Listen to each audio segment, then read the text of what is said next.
बाबा अभावहरूलाई पिएर मुसु मुसु मुस्कुराउनुहुन्थ्यो। जसरी निभ नलागेको गोधुली साँझमा सगरमाथाले सधैँ सधैँ एकोहोरो भएर मुस्कुराइरहन्छ।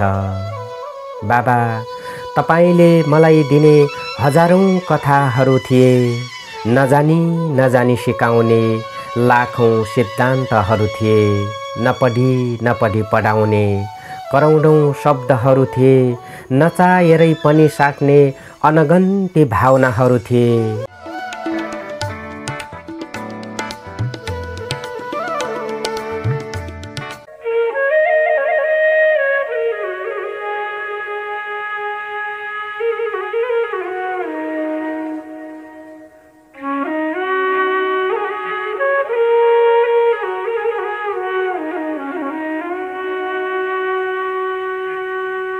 कविताको शीर्षक छ हार्दिक श्रद्धाञ्जली। बाबा अभावहरूलाई पिएर मुसु मुसु मुस्कुराउनुहुन्थ्यो।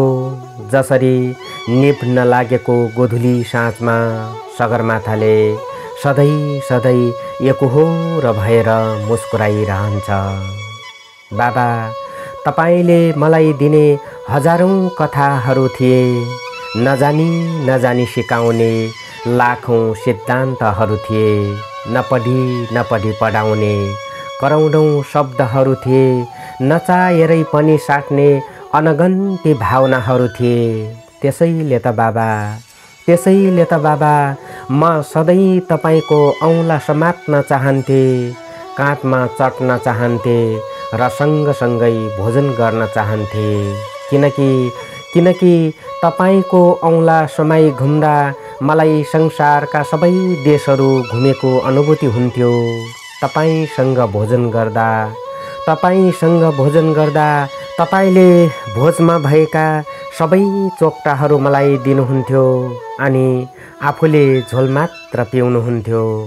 मलाई थाहा छ बाबा, तपाईले नलाई मलाई लाएका वस्त्रहरू, तपाईले नखाई मलाई खुवाएका खाद्यहरू, जीवनमा केही गर्छ कि भनेर आफ्नो औषधि किन्ने पैसाबाट एक आना बचाइराखेका खुतुर्के भरिका पैसाहरू, आज त्यही खुतुर्केमा जम्मा गरेका एक आनाको पैसाबाट म यो स्थानमा पुगेको छु, मैले यो संसार देखेको छु। हो बाबा, आज म चाहन्थे तपाईको औँला समाएर यो संसारभरि घुमाऊ, जसरी चन्द्रमाले पृथ्वी र पृथ्वीले सूर्यलाई थकाइ बिना सधैँ घुमिरहन्छ। हो, म चाहन्थे तपाईलाई काँधमा राखी सगरमाथाको चुचुरोमा पुगौँ अनि सधैँ तपाईको टेक्ने लट्ठीको सहारा बनाऊ। तर आज यो चाहना अचाहना भएको छ, किनकि तपाईँ विलीन हुनुभएको छ, धेरै टाढा गइसक्नु भएको छ, संसारका कुनै पनि वस्तुले कहिल्यै नभेट्ने गरी, संसारका कुनै पनि जन्तुले कहिल्यै नदेख्ने गरी।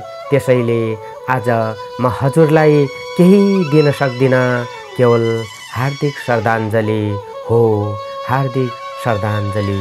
धन्यवाद।